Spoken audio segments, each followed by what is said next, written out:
بسم اللہ الرحمن الرحیم نحمده ونصلی علی رسولہ الکریم اما بعد۔ عزیز طلبہ، پچھلے سبق میں ہم نے افعال ناقصہ میں سے کان کے متعلق پڑھا تھا، جس کا ترجمہ تھا ہوتا ہے۔ آج ہم افعال ناقصہ میں سے صور کو پڑھیں گے، جس کا استعمال حالت کی تبدیلی بتلانے کے لیے ہوتا ہے۔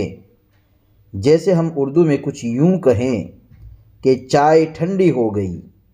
اس مثال میں ہم غور کریں تو ہمیں پتہ چلے گا کہ چائے کی حالت پہلے گرم ہونا تھی، لیکن بعد میں وہ حالت یعنی گرم ہونا یہ بدل کر ٹھنڈی حالت میں تبدیل ہو گئی۔ اسی تبدیلی کو صور بتلاتا ہے۔ صور کو ہم مثال سے سمجھتے ہیں۔ جیسے ہم اردو میں کچھ یوں کہیں چائے گرم ہے، تو عربی میں ہم کچھ یوں عربی بنائیں گے الشائی حار۔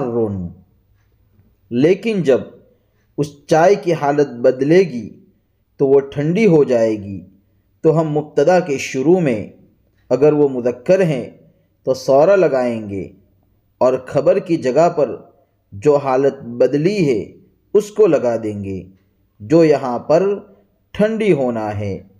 تو ہمارا یہ جملہ تیار ہے، صار الشائی بارداً، چائے ٹھنڈی ہو گئی۔ اگر مبتدا مؤنث ہو تو صور کے اخیر میں تا ساکن لگا دیں گے۔ جیسے ٹوپی میلی ہو گئی، تو اس کا عربی ہم کچھ اس طرح بنائیں گے صارت القلنسوۃ وسیخۃ۔ صور کے بعد والے لفظ کو ہم اسم صور یعنی صار کا اسم کہیں گے، اور اس کے بعد والے لفظ کو خبر صور یعنی صور کی خبر کہیں گے۔ اسم صور یہ بھی اسم کان کی طرح پیش والا، اور خبر صور خبر کان کی طرح زبر والا ہوتا ہے۔